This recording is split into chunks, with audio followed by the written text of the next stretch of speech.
You go down 14th Street and try to live on 14th Street at night and see if you don't get in a fight. Somebody trying to rob you and kick you and take your sleeping blanket and pillow.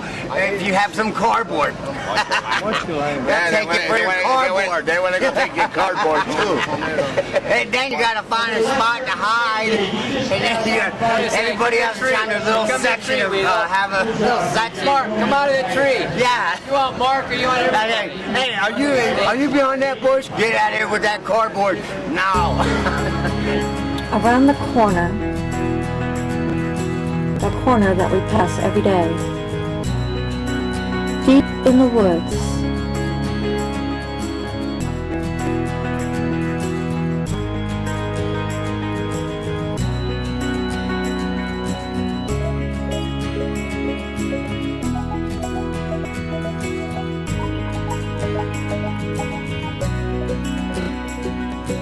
are homeless people that have found a way to get a tent, some tarp, maybe some throwaway furniture, a grill, many other objects to make their life bearable. It was Charles Ost, Charles Henry Ost. My dad died in 1984. My mom died in 1997. No parents. Temporary. Thank you. I have brothers and sisters. They live there, here and there. I'm Cool. proud to At least I can have see Mr. daughters.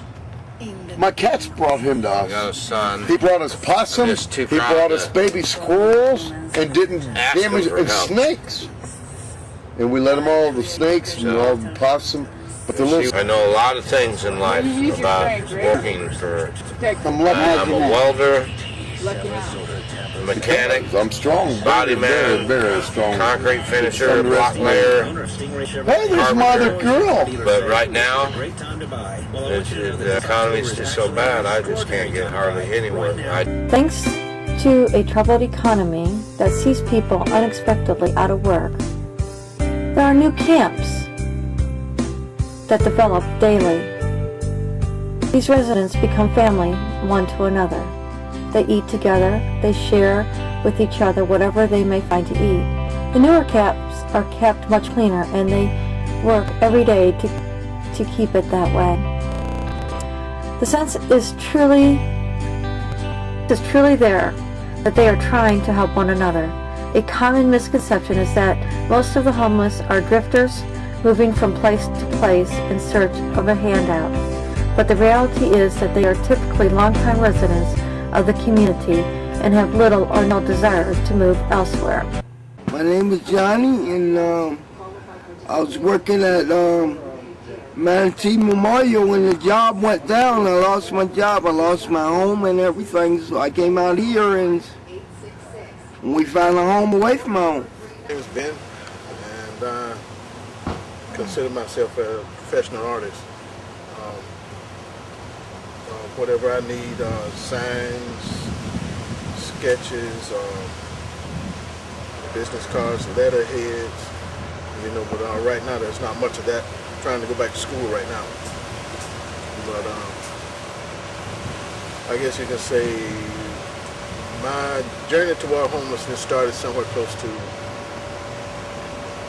10 or 12 years ago, not including when I was working and lost my job. But it's been hard to hold a job ever since, because some people don't know how to lie. And by not knowing how to lie, it causes the bureaucracy or whatever you want to call it. And I'm one of those people. I would fill out applications and tell the truth about my job. My boss didn't like me, and my sister told me I'm supposed to lie. I didn't know that. Don't tell the people what they want to hear. But other than that, so I've just been growing, and I lived at my father's apartment complex, doing what I consider maintenance, but I was out there, caught up in the drugs, and kind of lost everything over and over a few times, to where at this point, it's hard to find a job, going to jail. You can't get a job because you don't go to prison. Then on top of not going to prison and not getting a job, you have, excuse me, I'm not Mexican, which is, you know, it's nothing to fuss about, but now we're the new third class.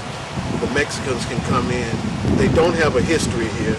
They make up a history with false IDs, social security cards that they bought from locals or in Mexico, and they can come right in and be anything that I am and get a job.